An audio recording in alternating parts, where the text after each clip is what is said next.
Over the course of the last couple of years, and probably because of the 5 Reasons series, I'm sure there's a lot of metal fans, or just music fans in general, that think that I hate absolutely every band that walks the planet. They, of course, misinterpret what those videos are all about, considering it's 5 reasons why people hate these bands. It's meant to be more of a devil's advocate style of video, an exploration as to why some of these bands, dissenters or those that don't like them, what their reasoning is, and especially those who tend to have ridiculous reasons behind their savage dislike for a certain group. Some of them may seem a bit far-fetched, but that's because the human condition is sometimes far-fetched.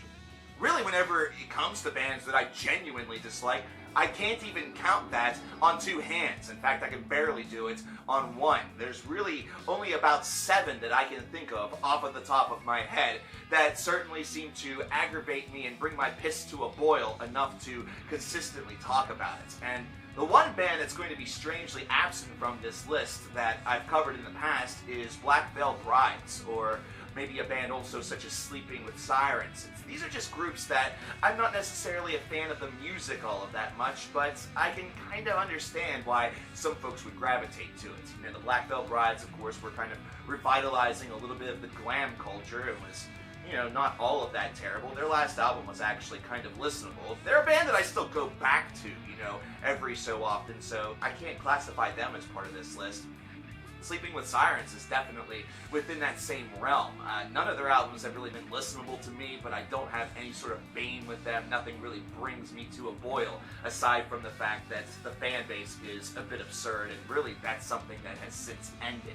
But a band such as Blood on the Dance Floor, which I spoke about in the Black Veil Brides video an eternity ago, they are definitely a band that I can legitimately say that I just dislike, that I hate them. This is a group that I don't really understand what people even thought whenever it came to enjoying this band. And I've seen and I've heard and I've read all the different meanings and reasons, and it's just music and blah blah blah. The lyrics are terrible. The music is this electronic / semi-hardcore, whatever you want to call it. It's garbage. It sounds like exactly what would happen if you got a bunch of appliances together and tried to make them mate, and tried to make them have some sort of fornication. Whenever you consider the lyricism of some of these songs, it sounds like they were trying to write the soundtrack for that. This is literally just a horrible band. And Davey Vanity, of course, as a person, as a human being, certainly doesn't appear to be on the up and up. And this is something that has been confirmed by more than just the fans of this band that have been affected by some of his antics, but also something that's been touched on by former bandmates. So that tells me right out of the gate that we're on maybe not as big of a par as an Ian Watkins of Lost Prophets. By the way, they're not on the list because I just don't care enough about Lost Prophets to even freaking consider them. But Davey Vanity is enough of a reason to hate Blood on the Dance Floor, at least in my perspective. Now, we have a band that's going to be coming out with a new album later on in May, and that's Five Finger Death Punch. And while there's been a swath of folks that have loved this band and have tried to convince me otherwise, I just simply do not see it. Ivan Moody seems like the last name really is his perspective, really is his personality. He's a moody bastard that has a lot of demons that he really needs to extract. And considering this is a band that is made up of ex-members of Motograter, which was a pretty decent project in my opinion, this is really surprising that this sort of bland, banal, very monochrome and one-dimensional, heavy metal or, radio metal is seen and beloved by so many. It shouldn't surprise me, honestly, considering it's the simplistic types that usually are the ones that are going to blow people away, and the fact that they toss in a random guitar solo every so often, or may sound a little bit different than the new metal or the radio metal that we heard in the first part to the middle part of the 2000s. Of course it's going to be something that people are going to gravitate to. It's next, it's the next big thing. And then, of course, there's the reasons that aren't really even music-related. They care about the military, they care about this, they do that. Listen, at the core value, Five Finger Death Punch is just a tough boy band that helps people get pumped up at the gym, but in reality, the musical value is beyond zilch. I'm expecting this album to be a total and complete flop. That's my expectation. I'm going to let you guys know that going in. But I'm still going to review the album. I'm still going to examine it, principally because they're one of these bands that I've been hoping ever since day one, ever since the first time I ever reviewed one of their albums, that they would prove me wrong, and it just hasn't happened yet. I'm hoping that the change to a brand new record label is able to rectify that situation and have these guys showcase some of the talent that I'm sure that they have to possess. I mean, some of them used to be a Motive Grader, for fuck's sake, and that was a really creative project. But then we get to most slam bands, and this is one where it's more so of a personal preference. There are bands within the slam genre that I actually kind of dig, and I've talked about them. One that comes to mind is Infinite Annihilator. I really like this band considering this is a group that's going outside of the traditional slam reservoir.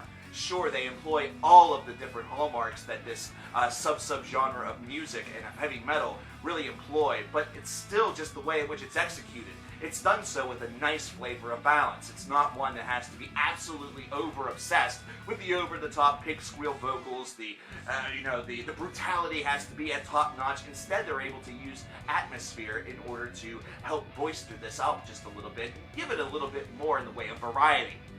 That's my biggest complaint. That's the biggest piss boiling point. It's the same thing as whenever you saw all of those uber technical death metal bands during the mid to late portions of the 2000s that were trying to wow audiences just by showing how fast that they can do sweeps. Either that or just trying to show how quickly that they can bang a drum. You can't do that and impress me all the time. Maybe the first time or the second time that I hear it, I'm going to think, damn, how long did that guy have to practice in order to become that fast? You know, I can respect the talent level, but at the same time, that doesn't make you a good songwriter. That isn't going to make a good album. Playing as fast as humanly possible doesn't mean that you're a part of a good band. It just means that you're able to play as fast as humanly possible. Pig squeals, breakdowns, and generally doing the same thing over and over again, it isn't going to make you a good band either. So most slam bands suffer this fate. Most slam bands don't have that creative output, and it's principally because the fan base doesn't demand that, and they don't want that. They enjoy slam exactly the way that it is, and that's fine by me. I'm going to at least respect this, but just say that this is a style of music that I purposefully don't really talk about all that often, unless I hear that a band or see, and listen to a band that truly feels like it's outside of those realms. Another group is In Flames, and man, this is one where I never thought that I could sit here and say that I actually kind of hate In Flames, but it's not really that I hate the band in general. Of course, I still have a fierce love affair for their 90s and even some of their early 2000s output. Really, whenever we get to Clayman and parts of Reroute to Remain is where that love starts to slowly temper off to a, okay, what's going on here? And over the course of time has just gravitated to more of a what the fuck. And that's the thing, I don't necessarily just hate In Flames, I kind of hate what they've become. In Flames to me is a great example, along with a group such as Lacuna Coil, who I also now have grown to just generally dislike. These are two bands that were affected by success, and especially success that was international. These were bands that both became very big in America, not only because of the underground word of mouth, the melodic death metal boom, and the fact that Lacuna Coil was one of the bands I'm sure that many people saw as, oh, look at that, male and female vocals at the same time in a hard rock album. I've never heard that before. And then, of course, Evanescence didn't exactly help that. Bring me to light, you asshole. And this is just, they got a lot of fans because of this. Whenever they went on tour and really came over and bridged the gap, and something happened to the way in which they wrote. Something happened to the way this music was constructed. Now there was something brand new that was sort of on their plates that they had to take into consideration. It was no longer 100% about the music being the best music that they wanted to perform. Although In Flames will say this is what we felt at the time, there are also sales to consider. There is a different lifestyle that they were now leading. This is something that was very different than what was happening whenever Lacuna Coil was releasing an album such as Comalize, or even some of the earlier works, or then whenever In Flames was releasing Horacle. There is definitely a difference, and it's night and day. You can tell just by listening to the makeup of these albums, and also the quality control on the material. At times it feels like these are two bands that suffer the fate of not having nearly enough quality control in order to differentiate songs that are going to be solid, aside from those who are just going to be quick little numbers that will perhaps please their newer fans while feeling like they abandoned some of their old ones. If you two bands wonder why a lot of folks are kind of upset with you but still constantly hope for change, it's because they remember what you were like, and they're not exactly a fan of what you've become. But then we get into modern and more conventional stuff, really exiting the realm of metal. And we get to Guns N' Roses, which is a really peculiar one, considering I listen to Guns N' Roses every so often and really enjoy myself. But really, the tale of this band and the overall nomenclature of them, Axl Rose in particular, what a bunch of fucking assholes. I mean, yeah, Appetite for Destruction is seen as a hallmark of classic rock, but whenever I listen to it, I really don't see it. Whenever I listen to this album, I hear, of course, the singles that I've heard on the radio 10 billion times, and a couple of other tracks that just sort of feel thrown apart, thrown in there just to give it the oomph that was required for a full album release. Are the singles good? Sure, they're decent enough, but whenever you've heard them so much in a format that's not on an album, they get tiring. You almost want to skip these songs simply because you've heard them 10,000 times before. Imagine if you listened to, say, Toto by Africa, or Toto by Africa, Africa by Toto 10,000 times on the radio, and then finally picked up a copy of the album that it was a part of. Are you going to want to listen to Africa by Toto? Well, okay, actually, yeah, you are going to want to do that, because that's a song that never really grows old. It's one that's really timeless. It's a classic example how sometimes a song can transcend that idea of ever becoming boring.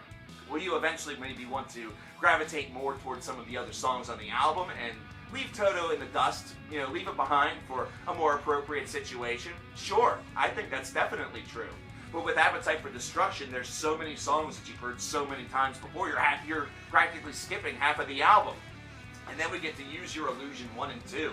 Both albums which do boast some decent singles, but are filled with a ton of filler. And this is something that's not talked about all that often. There's a lot of filler on Use Your Illusion 1 and 2. So really, anybody who claims that these are monumental albums is obviously looking through some rose-tinted glasses, seeing Guns N' Roses as this sad case of a band that released a grand total of 3 studio albums, excluding the Spaghetti Incident, before we got the Chinese Democracy, this album that was going to be hailed as glorious, amazing, and wonderful, and then we got the actual product. Axl Rose throughout all of this is one of the hugest reasons why I hate this band. Just that ego that he has, and that's, rock star persona, which really, here's the thing. There's a lot of people that boast a rock star persona, and there's a lot of people that are cocky. There's a lot of folks that have that bravado. But for some strange reason, whenever Axl Rose talks, I just want to punch him square in the face and tell him to shut the fuck up. You only released 3 albums, and they're not that good. People are blowing smoke up your ass. You don't actually know just how bad your band actually sucks. And really, Slash has been doing much better things without you, so that should really be an indication of that. But finally, and this is a big boy, this is a really, really big boy. We all know about my hatred of Meghan Trainor and a lot of the conventional pop and, rap cycles that have become, increasingly typical. I could talk about the SoundCloud rap generation of today, but I honestly wouldn't have enough to talk about. I really wouldn't. All I'd be able to say is, look at these motherfuckers. Just look at these motherfuckers. Look at them. Just glance at them for 5 seconds and you'll understand what the problem is. You look at the fact that there's teenage girls or guys or both that get wet or get horny, get stiff. Just looking at these people, are you freaking kidding me? I look at these folks and I see a white jacket that makes them really, really good at hugging themselves in their future. That's all that I see. I haven't even listened to half of the music, so for all I know, it could be good. That's why they're not really on this list. And whenever it comes to folks like Meghan Trainor, let's face it, the pop machine is something where it's expected. Really, for somebody who's more of a fan of rock or heavy metal or various different styles of music. I could talk about country music also, but I think I've done that enough as well. Country music really these days only suffers from the same fate as pop music, where everything sounds very much the same. There's a little bit of differentiation that's trying to filter and weed its way through these days with artists such as Chris Stapleton as well as others. However, it's not something that's making enough of an impact in order for it to really get us around the different artists such as the Kenny Chesneys and the Luke Bryans, the Jason Aldeans of the world, in order to really feel like a huge difference is being made. So again, while I do dislike a lot of country music, really out of modern country would be 95% of it, I'm not going to include them on this list because we've kind of gone there before. But what about Imagine Dragons? What about this band?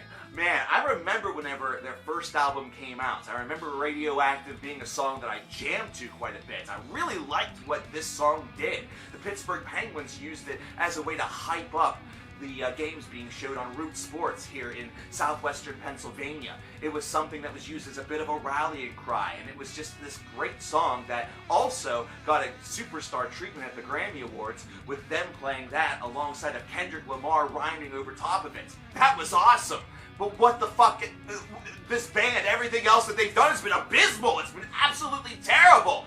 If they're trying to, copy-paste Radioactive, they certainly aren't doing a very good job. And it's mostly because they've had other singles, such as It's Time, and of course, lately, Lightning and Thunder, or whatever the hell they're called, that have been much bigger and much more annoying. Oh my god. These are tracks that are everywhere. They're in every single commercial. Somebody decided that Imagine Dragons needed to get rich. Apparently they were really nice guys and they told a real depressing story about how their town doesn't have working electricity, no running water, sewage just piles up in the streets, babies die just from crying because no parent is able to do anything to quell their savage cries of despair. The parents all are strung out on heroin, and just by them escaping, just by them running down to the bus station, buying a bus pass and going to Hollywood and picking up a guitar and deciding to become musicians makes them heroes. And everybody in that boardroom were just like, here, take all of our money. We want your songs. We want your songs. Just write anything. It doesn't matter what it is. It can sound like absolute garbage. These people will fucking buy it because we'll make them.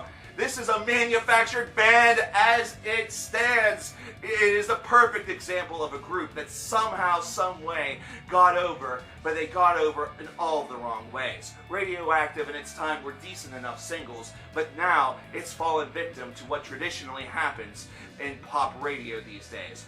Really, pop radio has been this way for quite some time. It was something that was emerging as early as the 1960s, where artists were able to get their songs on radio not because of hard work or not because the fans were really demanding it, but because the corporations and the producers, those that were behind the albums, the labels, and everybody else, the PR folk, were going to record companies or not record companies, but rather to radio stations and different avenues where these things are being performed and played, and they were saying, hey, we can give you this if you play this song. You need to up the content here. They were lobbying for the song to be played simply because it was their artist. It's like lobbyism in Congress.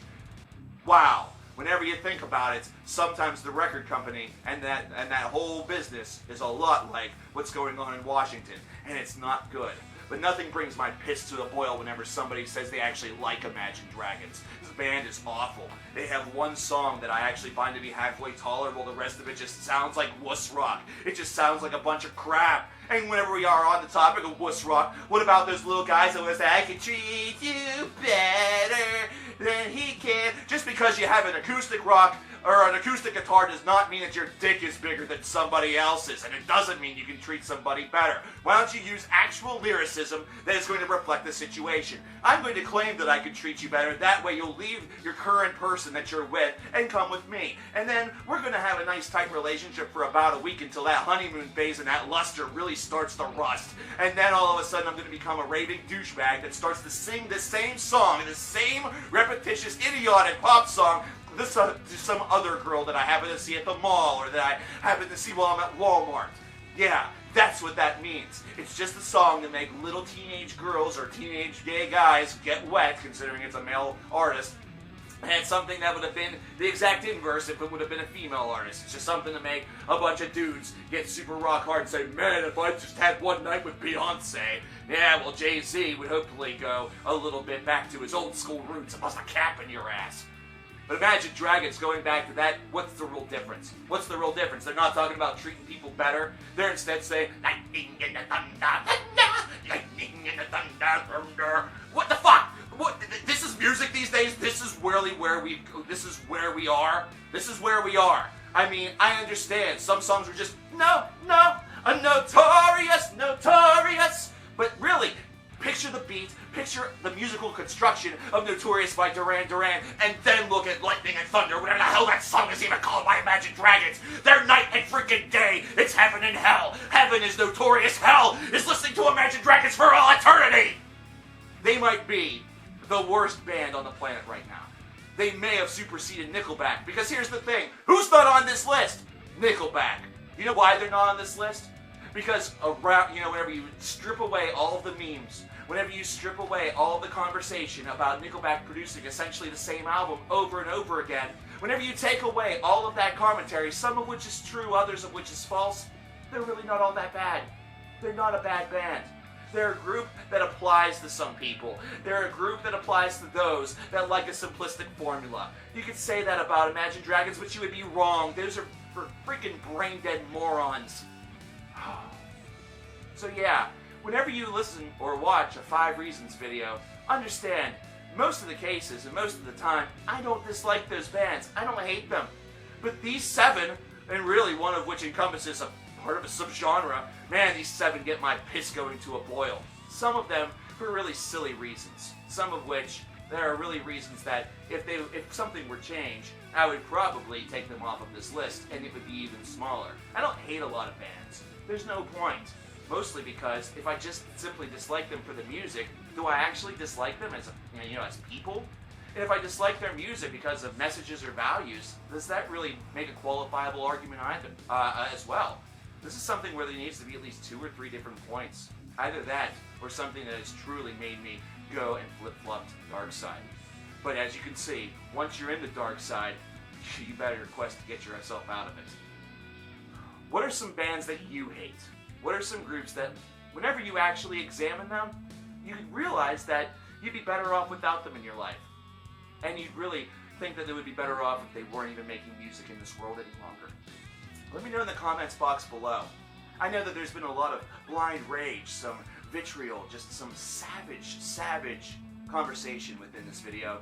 And if I said one of that, or if I said some of that about a band that you actually do enjoy, I actually will apologize to you.